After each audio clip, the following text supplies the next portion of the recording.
Okay, this is my response to Tuturtle's 100 subscriber contest. First of all, congratulations, Tutor. I think you're a great addition to the VC. I've been enjoying all of your videos. It's great to see a fellow audiophile online. I enjoy watching all your turntable upgrades, all your audio upgrades. So I hope to see that continue into the new year.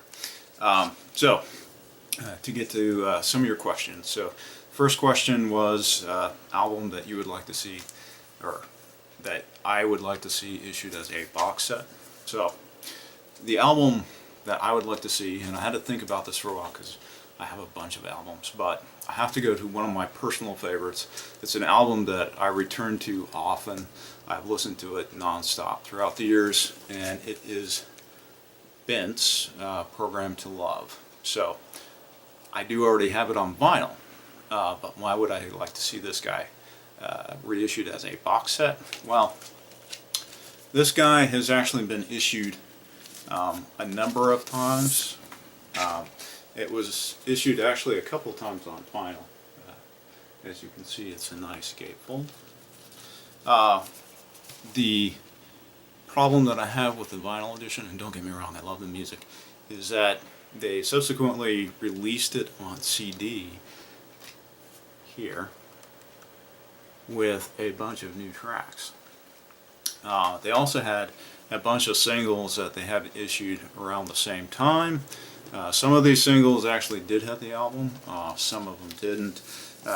They actually went by another name for this particular single, which is Johnny Flash and the Flames. And the song on this guy is Irritating Noises. They actually have a nice, wonderful live demo. Now, Irritating Noises is a wonderful song. The lyrics reference the movie Superman 2, kind of done with a country vibe. So, if you're bored, I recommend you give it a listen. I actually think it's fantastic music. I'm actually depressed that this band did not catch on like a lot of other bands. The reason why I like them so much is that they offer a lot of variety. The songs are great. I can't say enough about how wonderful I think this band is. I highly recommend that if you have not given them a listen, please do check them out online sometime. So just to go back to Bent a little bit. So here are two copies of their first album. Again, artwork is different.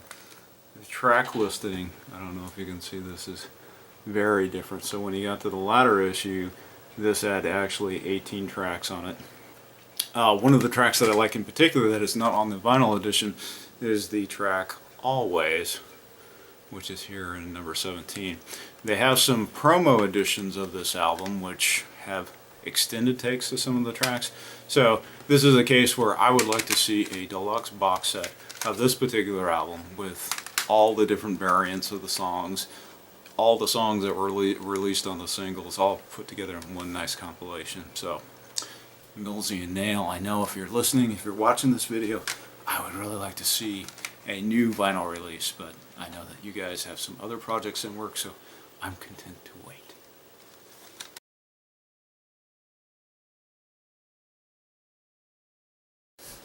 Now, Tutor, to get to your second question, something that an artist that I'd like to see their entire catalog reissued. You can hear it a little bit here in the background, and it should be apparent who it is. And it's actually Led Zeppelin. So this is the new reissue for Led Zeppelin 4. I actually have all these guys, and I hate to say it, I was a little bit underwhelmed by what I've heard so far. I think I'm a little bit biased because I've heard a number of bootlegs. I know there's a lot more studio material out there that could have been incorporated on this guy. So as you can hear in the background, I don't know if you can pick it up, it is the band actually rehearsing Stairway to Heaven. Now, don't get me wrong, I'm not at all disappointed completely disappointed with these guys. It is great to hear the alternate material. The packaging has been great. The books have been great. But I do not think that, you know, the reissues are on par with something like this, where you get a good inner working of, you know, how each song was developed. You don't get to hear some of the rough takes. I thought the Beatles did a lot better job with the anthology, and when I heard that Led Zeppelin was remastering their entire catalog, I was hoping it would turn out to be something a lot like the Beatles anthology. Now, one of the things that also disappointed me about these guys is that they're all digitally mastered. They are not done analog. So, you know, if they were to redo the entire catalog, I'd like to see an all analog edition.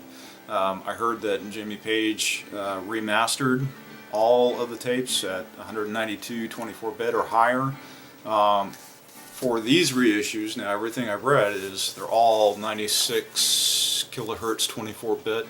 But I mean, if you mastered them at a higher rate, why not release them at a higher rate? So I really think that, you know, they're probably going to wait another 10 years and then reissue these guys again, and force everyone to buy everything, all the material again. So I can't fault Jimmy Page too much. I've read several interviews, I've heard several interviews with him where his house was robbed, a lot of the tapes were taken, so what you're hearing in the background here, yeah, it was one of the tapes that was probably taken from him.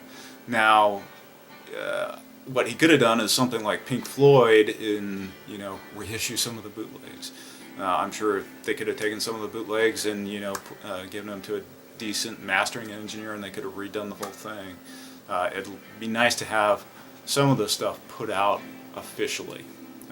At least that's my take on it. You know, if I could redo the whole thing, I would. I'd redo the entire box set, all analog. You know, take some of the best bootleg material that has been reissued or released and put it out there. So, this is my response to your question. Thanks for putting it together. I thought it was a very interesting question. I could have answered with a number of bands. So,